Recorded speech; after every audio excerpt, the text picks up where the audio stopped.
So hello guys, welcome to our channel. आशा करता हूँ आप सभी अच्छे होंगे, अपना ख्याल रख रहे होंगे। तो दोस्तों, इंग्लिश सीखने की इस कड़ी में एक नया वीडियो लेके एक नई स्टोरी लेके मैं आ गया हूँ। तो दोस्तों, जितनी भी स्टोरी मैं लाता हूँ काफ़ी इन्फॉर्मेटिव होती हैं, अच्छी अच्छी स्पेलिंग, अच्छी अच्छी ग्रामर से भरी हुई होती हैं।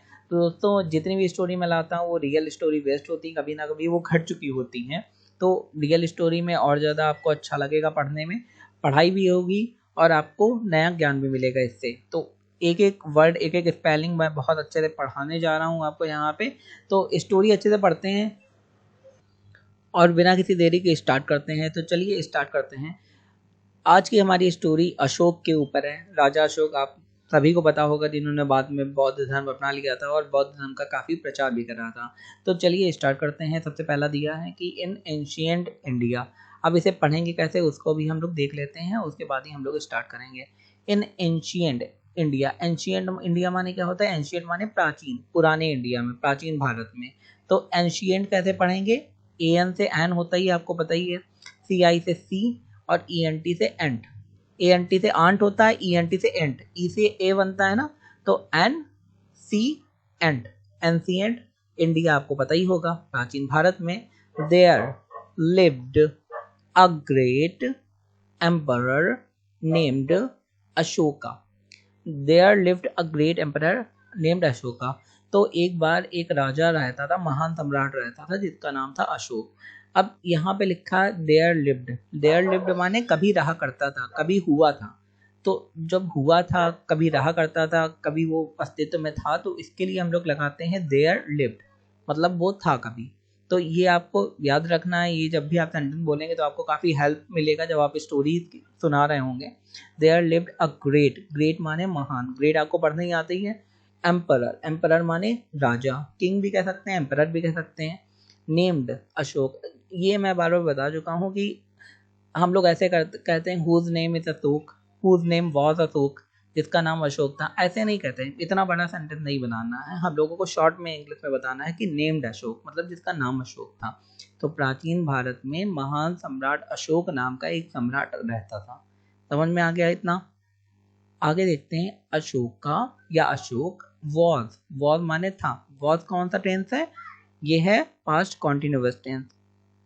मैं बता चुका हूँ जो स्टोरी होती है, क्योंकि वो पास्ट टेंस में होती है, तो उसके लिए पास्ट इंडेफिनिट मतलब सिंपल पास्ट, सेकंड फॉर्म या डिड, या फिर पास्ट कॉन्टिन्यूअस वॉज या वर्ड लगाते हैं। मोस्ट ऑफ द केसेस में हैज या हैड भी लगा सकते हैं, मतलब पूरे पास्ट टेंस का यूज करते हैं। तो ये भी एक पास्ट टेंस है। तो अशोका वॉज मतलब अशोका था। वॉज नोन, नोन माने जाना जाना, नो माने जानना। अगर मैं कह देता हूँ नोन, जो सेंटेंस के बीच में आता है, उसका मतलब होता है जाना जाना। जैसे मैंने कहा कि ये अपनी चित्रकारी के लिए जाने जाते हैं, तो he is known for his art, वो अपनी चित्रकारी के लिए जाना जाते हैं। तो ये शॉर्ट में हम लोग बोलेंगे, हम लोग किसी सेंटेंस को बहुत बड़ा नहीं करेंगे। तो Ashoka was known for, for माने के लिए, हिज माने उसकी, कॉन्केस्ट, कॉन्केस्ट माने आपको पता ही होगा, कॉन्कर माने जीतना होता है, तो कॉन्केस्ट माने जीतों के बारे में, जीतों के लिए जाने जाते हैं कि उन्होंने बहुत सारी जीत हासिल करी थी। एंड माने और, द एक्सपेंशन, एक्सपेंशन माने क्या होता है? फैलाव। इसे पढ़ेंगे कैसे, दोनों चीजें हम लोग देख सकते हैं। तो पहले हम लोग कॉन्केस्ट को रीड करने की कोशिश करते हैं, उसके बाद एक्सपेंशन को रीड करेंगे। सी ओ एन से कौन, कौन होता है। और क्वीन आपने पढ़ा है, तो क्वीन जब लिखते हैं Q U double E N लिखते हैं, तो वहां पे जब क्यू यू ई खाली दिया है तो क्वे हो जाएगा, यहाँ पे क्या हो जाएगा? क्वे, का ही बनेगा, जाहिर सी बात, क्यू है तो का ही बनेगा। क्वे, यस लगा है तो क्वेस्ट हो जाएगा, क्वेस्ट, टी ये यहाँ पे, और एस लगा है कॉन्केस्ट, तो कौन। अब आप पढ़ ही लेंगे कौन क्वेस्ट, पढ़ने की कोशिश करिए साथ में। अगर आपको कोई कंफ्यूजन है या कोई प्रॉब्लम है, तुरंत आप कमेंट सेक्शन में बताइए, मैं आपका उसका सोल्यूशन दूंगा। एंड, एंड माने और, द एक्सपेंशन, एक्सपेंशन क्या होता है? ई एक्स से एक्स, जैसे एक प्रेसिडेंट हम लोग बोलते हैं, मतलब पुराने प्रेसिडेंट जो अब नहीं है, तो एक्स कहते हैं उनके लिए, एक्स पेंशन। पी एन से पेन होता है अपना जो लिखने वाला pen, pension. S I O N से सन, टी आई ओ एन और एस आई ओ एन दोनों से शन बनता है। तो एक्सपेंशन ऑफ माने का, हिज एम्पायर, हिज एम्पायर माने उसके एम्पायर की बात कर रहे हैं, उसके एम्पायर मतलब उसके राज्य की बात कर रहे हैं। तो आगे इसका पूरा सेंटेंस का मीनिंग क्या हो जाएगा, अशोका वॉज नोन, अशोक जाने जाते थे, फॉर हिज कॉन्केस्ट, किसके लिए जाने जाते थे, उनकी जीतों के लिए जाने जाते थे कि वो हर राज्य को जीत जाते थे, एंड द एक्सपेंशन, एक्सपेंशन माने फैलाव करना, फैलाना, ऑफ हिज एम्पायर, उसके उनके राज्य को उन्होंने काफी जीतों से फैलाया, इसके लिए अशोक जाने जाते थे। हिंदी सही से देख लेते हैं, अशोक अपने विजयों और सम्राटी साम्राज्य के विस्तार के लिए प्रसिद्ध थे। ठीक है, आगे देखते हैं, आगे बढ़ते हैं, हम लोग पढ़ने की कोशिश करते हैं। दोस्तों आगे बढ़ने से पहले मैं आपसे रिक्वेस्ट करना चाहता हूं, अगर अभी तक हमारा चैनल आपने सब्सक्राइब नहीं किया, सब्सक्राइब कर लें, बेल आइकन को दबा दें, because your subscription is our motivation. However माने क्या होता है, हालांकि। हम लोग हालांकि बहुत बोलते हैं और कंफ्यूज हो जाते हैं, इसके लिए इंग्लिश वर्ड क्या है। हालांकि लिए जब हम लोग इंग्लिश बोलने की कोशिश कर रहे होते हैं तो हालांकि का मीनिंग नहीं निकलता, तो उसके लिए क्या होता है, हाउएवर, हालांकि। आफ्टर माने बाद में, विटनेसिंग, विटनेस करना माने उसे देखना, उस टाइम वहां प्रेजेंट होना, तो विटनेसिंग द हॉरर, हॉरर माने उसकी भयावहता, हॉरर मूवी नहीं, हॉरर माने ये भी होता है कि भयावहता ऑफ वॉर, किसकी भयावहता, वॉर की, मतलब वॉर माने क्या होता है, लड़ाई, युद्ध, युद्ध की भयावहता देखी थी, तभी तो वो बुद्ध धर्म में कन्वर्ट हुए थे। तो यहाँ पे क्या हो जाएगा, हाउ एवर, कैसे पढ़ेंगे वो भी देख लेते हैं। HOW हाउ होता है, इसे काट दीजिए, और VER एवर होता है, तो इसे दोनों को मिला दीजिए, how ever after witnessing, witnessing कैसे पढ़ेंगे, WIT से विट, NESS से नेस, और ING से ने, विटनेसिंग द हॉरर्स, हॉरर्स माने डरावना, ऑफ वॉर, लड़ाइयों की, हॉरर मतलब जो भी लड़ाइयाँ वहां पे हुई।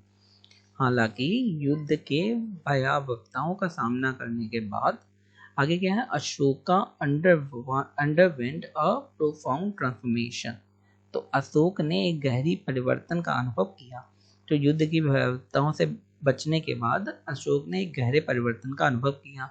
तो अशोका अंडरवेंट माने किसी चीज से जाना, किसी चीज से गुजरना, या किसी चीज का अनुभव करना। जैसे आप अपने लिए कह सकते हैं, आई अंडरवेंट फ्रॉम दिस सिचुएशन, मैं इस सिचुएशन से होके गुजरा हूँ, तो उस कंडीशन में अंडरवेंट लगाएंगे। अंडरवेंट मतलब अंडर, उसके उससे होके गुजरना, अंडर माने उससे होके, वेंट माने गुजरना। अब प्रोफाउंड ट्रांसफॉर्मेशन, अच्छा प्रोफाउंड माने क्या होता है, बहुत गहरा, और ट्रांसफॉर्मेशन माने बदलाव होता ही है। तो जब बहुत गहरा बदलाव होता है किसी में, अगर आप में बहुत गहरा परिवर्तन हुआ है या किसी और में हुआ है, तो आप कैसे बोलेंगे, प्रोफाउंड ट्रांसफॉर्मेशन। तो कैसे पढ़ेंगे, PRO से प्रो, और फाउंड का क्या होता है इंग्लिश, FOUND, फाउंड, प्रोफाउंड।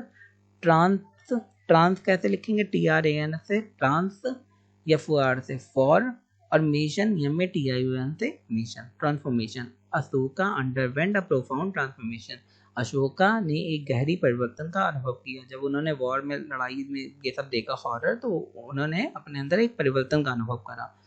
आगे देखते हैं, he embraced the principle of non violence. Embraced माने क्या होता है, एम्ब्रेस्ड का अलग अलग मीनिंग होता है, इंग्लिश में मल्टीपल मीनिंग होता है। एम्ब्रेस्ड माने ये भी होता है कि तैयार हो जाना, और अलग अलग और मतलब होते हैं, मैं बताऊंगा अभी। तो एम्ब्रेस्ड माने ये भी होता है कि ग्रहण कर लेना, किसी चीज को अपना लेना। तो ही एम्ब्रेस्ड द प्रिंसिपल, प्रिंसिपल क्या होते हैं, सिद्धांत, वो स्कूल वाला प्रिंसिपल नहीं, जब आप स्पेलिंग लिखी है PLE लास्ट में, तो प्रिंसिपल माने सिद्धांत, ऑफ माने का, नॉन वायलेंस, नॉन वायलेंस माने होता है अहिंसा। अब नॉन वायलेंस को पढ़ेंगे कैसे, तो अहिंसा को ऐसे पढ़ते हैं, NON नॉन होता है, ये आप जानते ही हैं, और वायलेंस की स्पेलिंग जो होती है, उसे पढ़ने का तरीका दोनों अलग अलग होता है। अब देखेंगे इसे कैसे पढ़ते हैं। तो वायलेंस को कैसे पढ़ेंगे, वॉय, वॉय बोलते हैं, वॉय है, तो वॉय के हिसाब से VOI होना चाहिए, लेकिन ऐसा होता नहीं है। जब वायलेंस बोलते हैं तो यहाँ पे आई साइलेंट हो जाता है। तो अब बोलने की कोशिश करिए, वॉय, VO से वॉय, LENCE से लेंथ, LENC लेंथ, लेंथ होता है जो हम लोग लेंथ का यूज करते हैं, तो वॉय लेंथ। बस स्पेलिंग आपको याद रखनी, थोड़ी अटपटी है। तो ही एम्ब्रेस्ड, एम्ब्रेस्ड कैसे पढ़ेंगे, EM से M, E से A होता है ना, तो EM से M, BRACED से ब्रेस्ट, ब्रेस्ट, एम्ब्रेस्ड। उन्होंने अहिंसा, सहानुभूति और शांतिपूर्ण सह संगठन के सिद्धांतों को ग्रहण किया। He embraced the principle of non violence, compassion and peaceful coexistence, coexistent माने शांति से एक साथ रहना। यहाँ पे को एग्जिस्टेंट रहना, को माने साथ में, को माने साथ में, एग्जिस्ट करना माने रहना। तो को, सीओ से को, एग्जिस्टेंस, EXIST, एग्जिस्ट क्या होता है, एग्जिस्ट माने रहना, EXIST एग्जिस्ट होता है, और ENCE लगाते हैं तो एग्जिस्टेंस हो जाता है। को एग्जिस्टेंट, कंपैशन एंड पीसफुल, वो शांतिपूर्ण संगठन, सह संगठन के सिद्धांतों को ग्रहण कर लिया कि शांति से हम लोग सब लोग रहेंगे, कोई लड़ाई युद्ध की जरूरत नहीं है। आगे देखते हैं उन्होंने और क्या करा।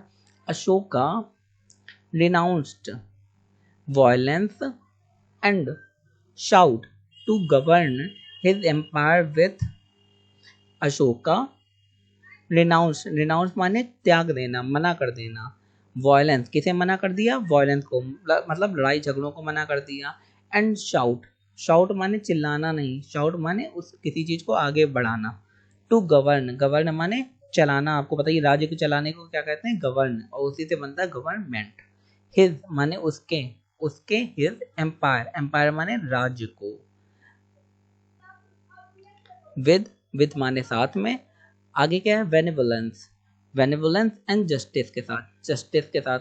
तो बेनेवोलेंस माने क्या होता है, अभी नीचे बताया है, बेनेवोलेंस माने होता है दयालुता, करुणा, और जस्टिस माने होता है न्याय से। तो अशोका ने जो वायलेंस था उसे त्याग दिया, रिनाउंस कर दिया, रिनाउंस माने त्याग देना, एंड शाउट माने उस चीज को आगे बढ़ाना, किसी चीज को, टू गवर्न हिज एम्पायर, अपने एम्पायर को कैसे चलाएंगे, विथ बेनेवोलेंस माने दयालुता, एंड जस्टिस माने न्याय से।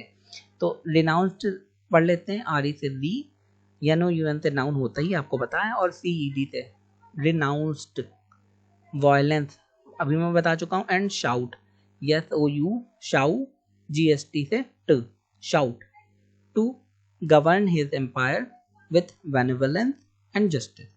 ओके, आगे देखते हैं।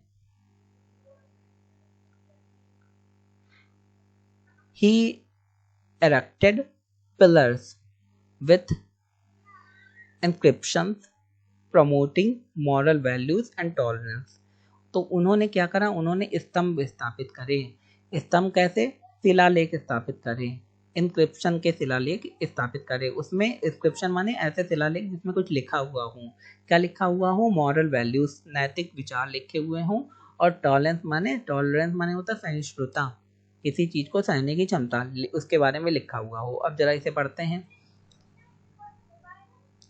ही इरेक्टेड माने उन्होंने बनवाए, पिलर्स माने जो खंबे होते हैं, विद इंस्क्रिप्शन ऐसे खंबे जिसमें कुछ लिखा हुआ हो, प्रमोटिंग, अच्छा किसी चीज को बढ़ावा देना उसे क्या कहेंगे, प्रमोट करना, जैसे मूवीज को प्रमोट करा जाता है, एड को प्रमोट करा जाता है, तो उसका मतलब होता है उसे बढ़ावा देना। तो वो किसे बढ़ावा देना चाहते थे, मॉरल वैल्यूज माने नैतिक सिद्धांत, एंड टॉलरेंस माने सहिष्णुता, तो वो नैतिक सिद्धांत और सहिष्णुता को बढ़ावा देना चाहते थे, तो उसी के लिए उन्होंने पिलर्स बनवाया। तो दोस्तों ये थे आज के हमारे वीडियो, ये थी आज की हमारी स्टोरी। आई होप आपको बहुत ही इन्फॉर्मेटिव लगी होगी, अच्छी लगी होगी। अगर अच्छी लगी है तो हमारे इंस्पिरेशन के लिए, हमारे मोटिवेशन के लिए हमारे चैनल को लाइक शेयर सब्सक्राइब करना ना भूलें। धन्यवाद।